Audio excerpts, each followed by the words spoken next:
नमस्कार दोस्तों, स्वागत है आपका इस नई वीडियो में। आज हम बताएंगे कि ओशो कहते हैं कि सुख पाना है तो बुद्ध की गणित जान लीजिए। वीडियो के एंड तक बने रहना, वीडियो खतरनाक होने वाला है। वीडियो अगर अच्छा लगे तो आप हमारे चैनल को सब्सक्राइब कर दीजिएगा तथा कमेंट में बताना ओशो महान थे या बुद्ध। तो चलिए वीडियो शुरू करते हैं। बुद्ध ने कहा, यह छोटा सा गणित याद रखो कि कभी कभी ऐसा होता है कि आज हमें लगता है कि इसमें खूब सुख है और हमें यह भी दिखाई पड़ता है कि अगर इसका त्याग कर दें तो कल अनंत गुना सुख हो सकता है। लेकिन वह कल होगा तो हम आज के ही सुख को पकड़ लेते हैं, कल के अनंत गुने को छोड़ देते हैं। इसलिए हम दीन रह जाते हैं, दरिद्र रह जाते हैं। समझो कि तुम्हारे पास मुट्ठी भर अन्न है, तुम आज खा लो उसे तो थोड़ा सा सुख मिलेगा।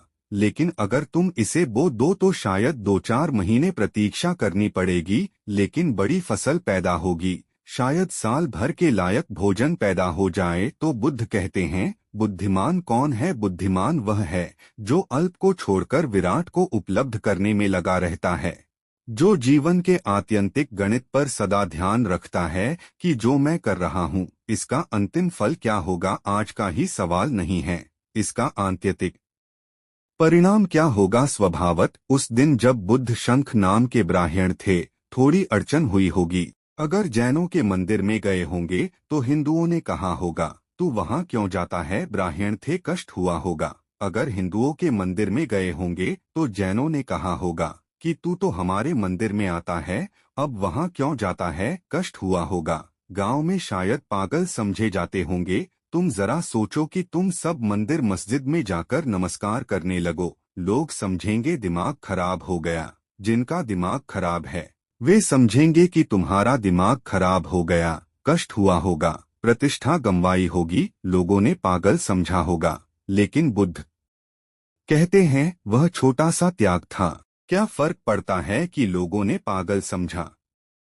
क्या फर्क पड़ता था अगर लोग समझते कि मैं पागल नहीं हूँ? कुछ भी फर्क नहीं पड़ता था। लेकिन उसका जो परिणाम हुआ व्यापक है। जब गंगा पैदा होती है तो बूंद बूंद पैदा होती है, गोमुख से गिरती है गंगोत्री, तुम अपनी मुट्ठी में संभाल ले सकते हो, फिर रोज बड़ी होती जाती है, बड़ी होती जाती है। जब गंगा सागर में गिरती है तब तुम विश्वास भी न कर सकोगे कि यह वही गंगा है जो गोमुख से गिरती है, जो गंगोत्री में बूंद बूंद टपकती है, जिसको तुम मुट्ठी में बांध ले सकते थे। यह वही गंगा है, पहचान नहीं आती। बीज छोटा, वृक्ष बहुत बड़ा हो जाता है।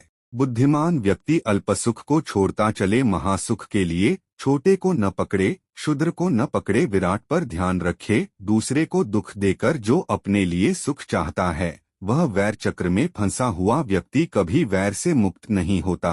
और बुद्ध ने कहा, सुख तो सभी चाहते हैं, मगर सुख की चाह में एक बात ख्याल रखना। पहला सूत्र अल्पसुख को छोड़ देना, महासुख के लिए। दूसरा सूत्र कहा, यह ख्याल रखना कि सुख तो चाहना, लेकिन दूसरे के दुख पर तुम्हारा सुख निर्भर न हो। दूसरे के दुख पर आधारित सुख तुम्हें अंतत दुख में ही ले जाएगा, महादुख में ले जाएगा। हम जो जीवन में दुख भोग रहे हैं वह हमने कभी न कभी उन सुखों की आकांक्षा में पैदा कर लिए थे, जिनके कारण हमें दूसरों को दुख देना पड़ा था। दूसरों के लिए खोदे गए गड्ढे एक दिन स्वयं को गिराते हैं।